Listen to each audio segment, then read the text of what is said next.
Els fantàstics nombres.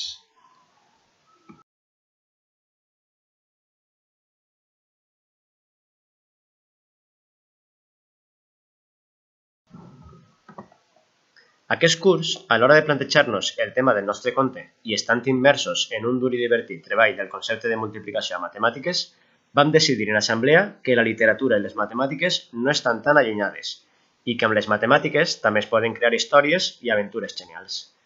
Si llegiu aquest conte, veureu que és molt senzill aprendre matemàtiques llegint i escriure històries calculant.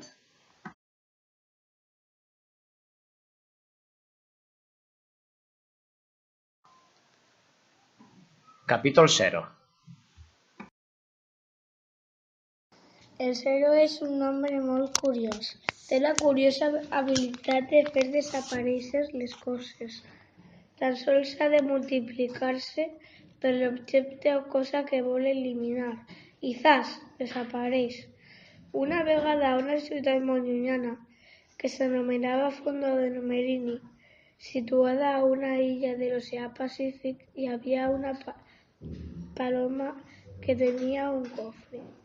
El cofre guardava llavors màgiques. A la mateixa illa hi havia uns bandits que estaven constantment perseguint la paloma per furtar les llavors.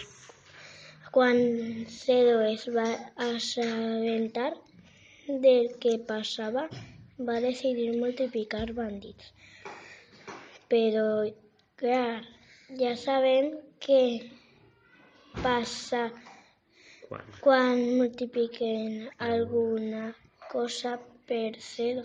Adeu, bandits.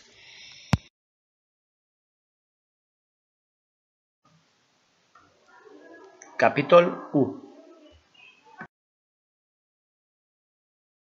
El nombre 1, que sembla una dutxa, té el poder de fer que d'ell puga eixir aigua. També hem de dir que el 1, a més d'eixe poder, té un gran cor. Un dia va decidir viatjar al Sàhara per portar aigua a totes les persones d'allí. I així que pogueren veure plantar plantes i menjar.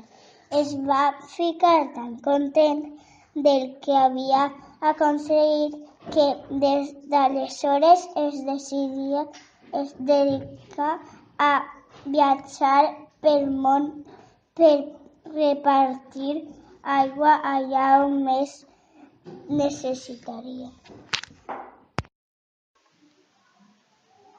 Capítol 2. El nombre 2 té una excel·lent habilitat i és que és capaç d'aconseguir el doble de les coses. Així, el que més li agrada és viatjar pel món i veure quines coses fan falta. Si hi ha pobres que no tenen casa, multiplica un edifici i casa per a tots. Que els xiquets no tenen menjar, multiplica el poc de menjar, el torna a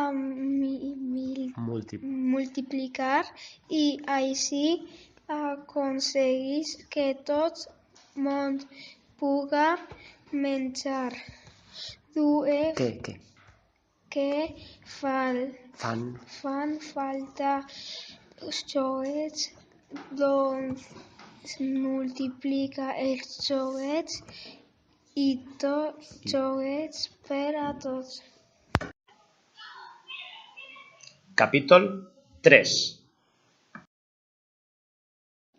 El nombre 3 és una àvia i és que per la seva fama de molt és capaç de saltar i saltar i saltar sense parar. Una vegada el 3 es va trobar a un xiquet plorant perquè la seva pilota preferit havia enganxat dalt d'un arbre. Sense pensar un moment es va ficar a saltar i saltar fins que va aplegar a la pilota i la va baixar.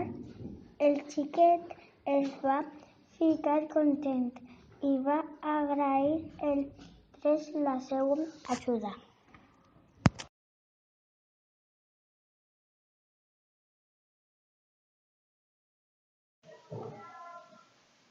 Capítol 4.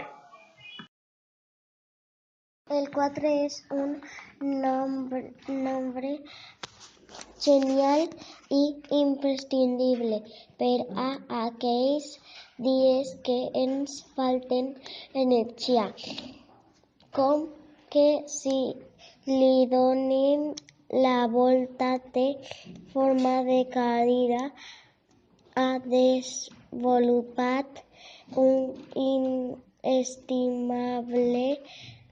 poder té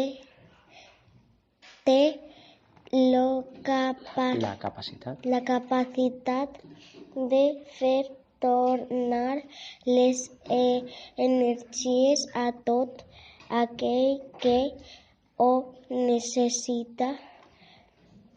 Una vegada la família de nombres va decidir eixir d'excursió per pujar el pic més alt de l'illa perduda. Va ser tan llarga l'excursió que estava fent-se de nit i cada vegada els nombres anaven més lents. La nit no és bona consellera per caminar per la muntanya, així que 4 se li va córrer una gran idea. Es donaria la volta i aniria tocant a cada company per retornar-li l'energia. Així ho va fer i en un moment tota la família de nombres estava plena d'energia i vitalitat. No sols van aplegar a la casa, sinó que encara tenien ganes fins i tot de jugar un pilla-pilla. Capítol 5. El 5 també és un nombre molt especial, i és que en tindre cos de ganxo és capaç de fer multitud de tasques. Una vegada que estava passejant per la vora del riu va veure que hi havia uns pescadors que volien pescar. Els pescadors estaven una mica enfadats, ja que havien oblidat els seus ams i no podien pescar. El 5, que presumia de tindre molt de ganxo, va decidir ajudar-los i donar-se una volteta amb el fil. Va estar tot el matí submergit a l'aigua fent dam. No va pescar res perquè els peixos són molt llestos. Es va quedar d'allò més fresquet. Capítol 6. O és el 9? El 6 i el 9 són dos nombres bessons i una mica entremaliats. Tenen el poder o costum d'intercanviar-se entre ells donant-se la volta. Es van adonar del seu poder un dia que van anar de viatge a Granada per visitar els seus avis, 99 i 66. De camí a Granada varen veure un restaurant i com que tenien molta fam, varen anar a menjar. Quan anaven a entrar es van adonar que sols era per a nombres nous. El 6, que no es conformava fàcilment, es va enfadar tant que es va donar la volta. En veure que així era igual que el seu germà nou, va poder entrar al restaurant. I així va ser com el 6 i el 9 van descobrir que tenien la mateixa habilitat.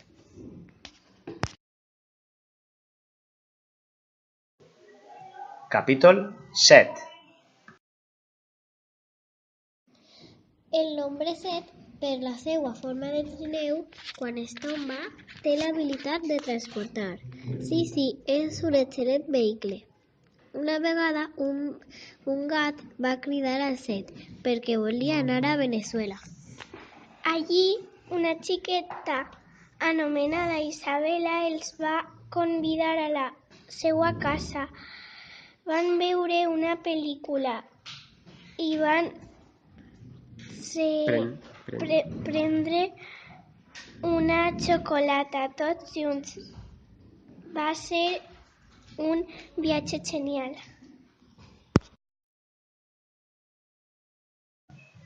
Capítol 8. El 8 és un nombre molt especial perquè té dues interessants habilitats. D'una banda, quan es tomba, té la capacitat de multiplicar les coses fins a l'infinit. També es converteix en uns prismàtics per a veure les coses des de molt lluny. Una vegada va plegar un lladre al poblat dels números. Allí hi havia dos policies, el 8 i l'1. El 8 va veure el lladre de seguit amb el seu poder de visió. De seguit va multiplicar-lo fins a l'infinit i així aquest va poder portar el lladre fins a l'espai on el va deixar.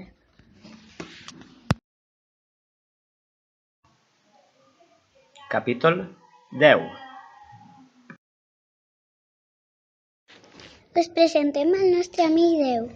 Déu és un nombre amb un curiós poder, i és que, a partir d'un altre nombre, pot fer aparèixer a 0. Déu vivia en un poblet llunyà a les muntanyes.